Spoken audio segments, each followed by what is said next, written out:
पिता के निधन को 3 महीने हो चुके थे। घर धीरे धीरे सामान्य हो रहा था, लेकिन आरव के मन में एक सवाल हमेशा घूमता रहता था।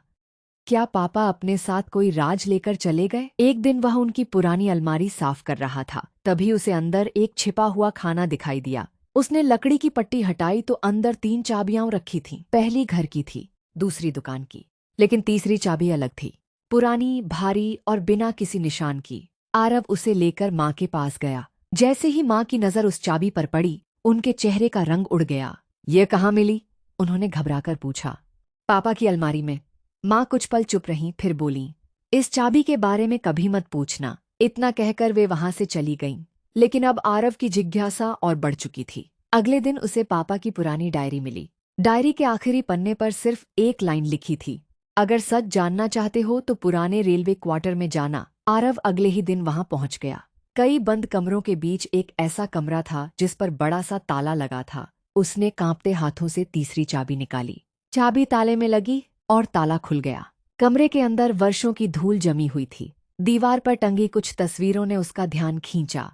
तस्वीरों में उसके पिता थे, लेकिन उनके साथ एक अनजान महिला और लगभग 10 साल की एक लड़की भी थी। आरव ने तस्वीर पलटी। पीछे लिखा था, मुझे माफ कर देना। उसका दिल तेजी से धड़कने लगा। कमरे के कोने में एक लकड़ी का बक्सा रखा था। बक्से के अंदर कुछ फाइलें और एक पुराना कैसेट रिकॉर्डर था। उसने रिकॉर्डर चालू किया। कुछ सेकंड बाद पापा की आवाज सुनाई दी। अगर तुम यह रिकॉर्डिंग सुन रहे हो तो समझ लो कि मैं अब इस दुनिया में नहीं हूँ। आरव की आंखें नम हो गईं, लेकिन अगले ही पल उसने जो सुना उससे उसके होश उड़ गए। जिस लड़की को तुम तस्वीर में देख रहे हो वह मेरी बेटी नहीं है। आरव सन्न रह गया। पापा आगे बोले, 20 साल पहले मैंने उसे एक बहुत बड़े खतरे से बचाया था।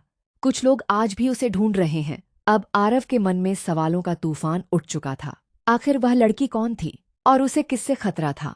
तभी उसकी नजर बक्से में रखी एक मोटी फाइल पर पड़ी। उसने फाइल खोली। अंदर पुराने दस्तावेज और अखबारों की कटिंग्स थीं। सबसे आखिर में एक आदमी की तस्वीर लगी थी। तस्वीर देखते ही आरव के पैरों तले जमीन खिसक गई। वह आदमी कोई अजनबी नहीं था, वह उनके परिवार का बेहद करीबी सदस्य था। एक ऐसा इंसान जो आज भी उनके घर आता जाता था।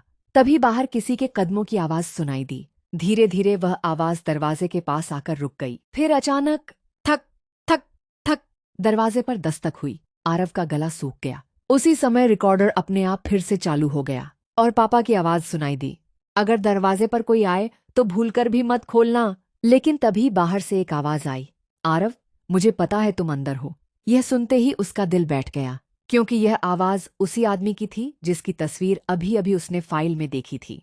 कुछ सेकंड बाद दरवाजे के नीचे से एक पुराना लिफाफा अंदर सरकाया गया। लिफाफे पर सिर्फ एक लाइन लिखी थी, तुम्हारे पिता ने तुमसे सबसे बड़ा सच छुपाया था। आरव ने कांपते हाथों से लिफाफा उठाया। जैसे ही वह उसे खोलने वाला था, बाहर से किसी ने जोर जोर से दरवाजा पीटना शुरू कर दिया। और यहीं से शुरू होने वाला था वह रहस्य जो उसकी पूरी जिंदगी बदलने वाला था। आगे क्या हुआ जानने के लिए देखें पार्ट 2।